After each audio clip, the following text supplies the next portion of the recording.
Hey there, and welcome to the Home Studio Rescue. My name is Chris, and today I'm going to be talking to you about home studio buying needs, what you need to start your own home studio.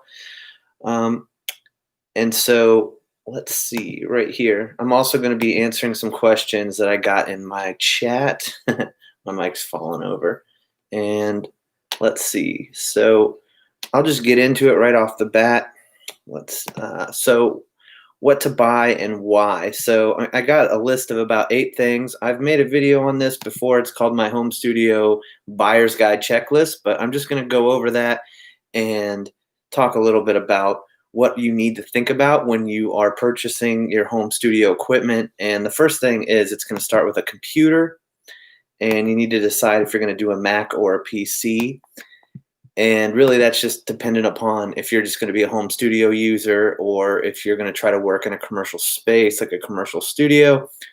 In most studios, they use a Mac. So you would want to have a Mac computer and learn the quick keys, probably in Pro Tools as well, because that's the thing that most studios use. This is going to be real quick. So the next thing would be your audio interface. And you need to think about how many channels you're going to have for that audio interface. Like, are you going to be recording drums? Are you going to be recording guitar and vocals? Are you just doing podcasts? You need to think about how many channels. Most people start out with something like a 1 or a 2 channel interface. And then from there, you got to figure out what DAW you're going to be using, what digital audio workstation. And then, so like I said before, Pro Tools is probably the way to go. And that is what most commercial spaces use. So I would start there. Or if you are just going to be doing a home studio, you can work in whatever DAW you would like. There's a lot out there. There's a lot of cheaper options than Pro Tools. And if you're just doing it for your own music, I wouldn't hesitate to buy a different DAW other than Pro Tools. The other thing you got to think about is monitoring. Are you going to have studio monitors? Are you going to have headphones? If you're in an apartment, you probably need headphones more than you need monitors. So you would want to think about that as well. And then the microphones that you're going to be using. This is my SM7, and I got a Pacifica behind me and a Distressor, which is what I'm talking through. And those are 2 very expensive pieces of gear. You need a high gain preamp to use this mic in order for it to sound right. And there is a lot of difference between this microphone, an SM7, and an SM57. The SM57 doesn't need as much gain, and that's usually used for something like a snare drum or a guitar amp, which is a fine mic for a guitar amp. So you got to think about what type of mic you need, and then as well with the audio interface stuff, you got to think about how much gain do you need. This thing needs about 60 dB of gain or more. So I've made a lot of videos on the Focusrite Scarlett Solo or any of the Scarlett stuff, any of the Focusrite stuff.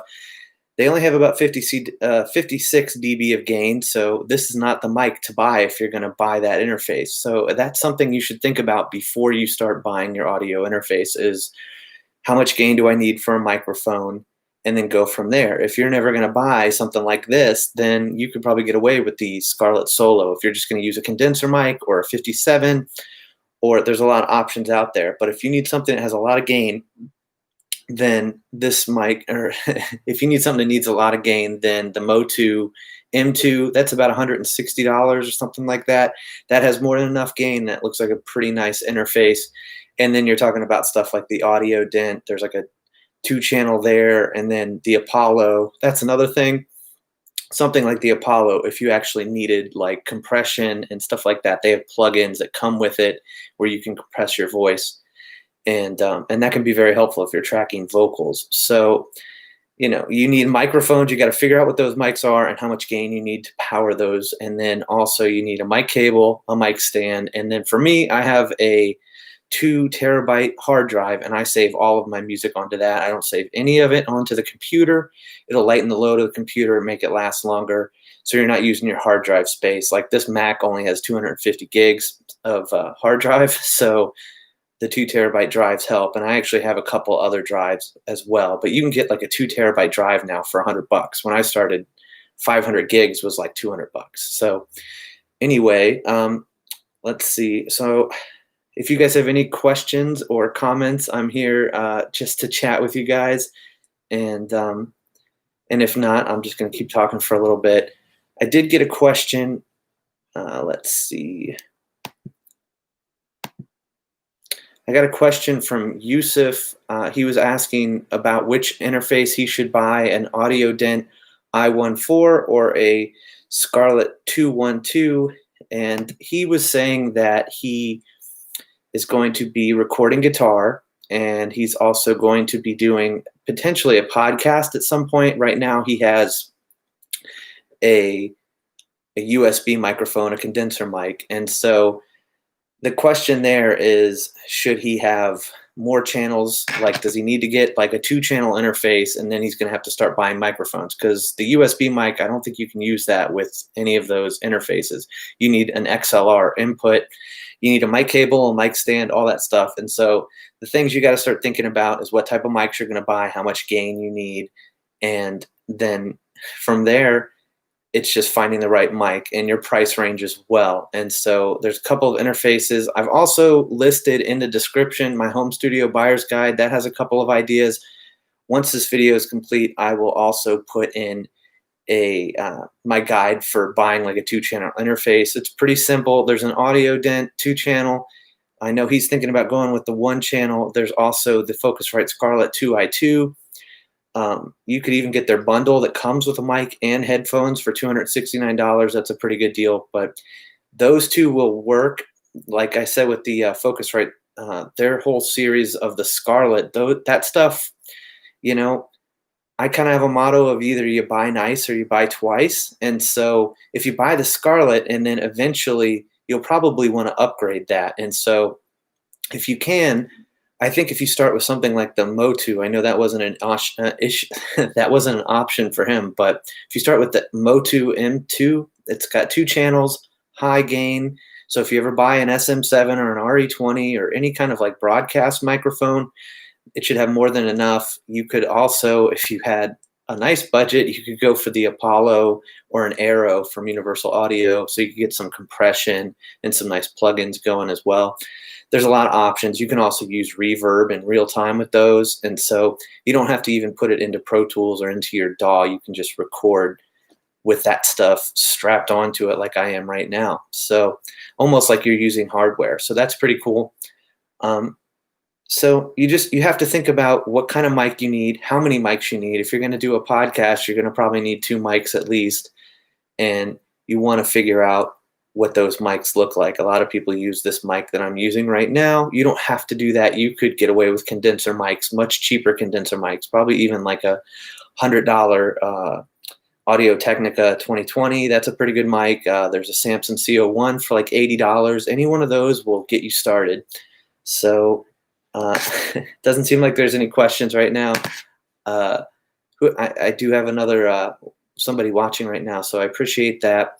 I think for my videos, I've kind of been struggling, to be honest with you guys, about my posting schedule. I want to post a video every Friday, and when I first started this, I didn't have the job I have now, and I wanted to post Monday and Friday, and that's kind of been challenging. You know, the question for me is, do I want to post more content, or do I want to post quality content once a week and just kind of like, you know, do the best I can with the one video? And then the other thing is, if you guys like this live stream format, and as my audience grows, you know, I definitely enjoy talking to everybody that has been interacting with me in the comments and all that. Maybe not everybody, but most people. I've enjoyed it a lot, and I feel like I'm able to help. And so I'd like to be able to do the live stream and have interaction and everything like that.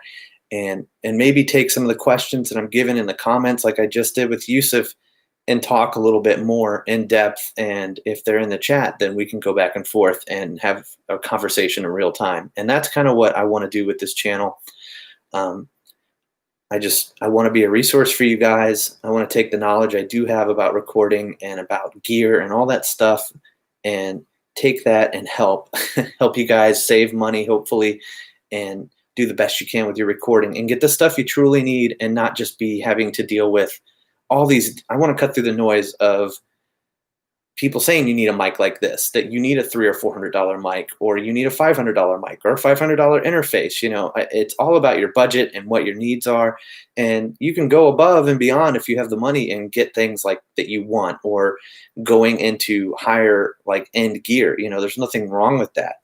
But when you're starting out, learning on budget equipment is probably the way to go, and just kind of like getting your feet wet. But I do believe that there is good stuff you can get, like that Motu M2. I'm probably going to be making a video on that, because I feel like that's a really good audio interface for $169, where you don't have to buy this microphone and a cloud lifter with the Focusrite stuff to make it run. So I've made a lot of videos on the Focusrite Solo and the SM7B, and really it's just because I see a lot of people having to buy a cloud lifter, having to pay $400 for the mic and $150 for this thing to make it work with your interface. And that's just the wrong way. I want to save you from doing that stuff. So with all that said, I don't see any comments right now, so I will sign off. If you guys have any questions or comments, you can leave them here or any of the videos. I try to respond very quickly. And I really appreciate everyone that's been subscribing lately and watching my videos and being very positive. Thank you guys so much for that. And if you could give this video a like and a thumbs up, like and subscribe, and I'll catch you on the next one.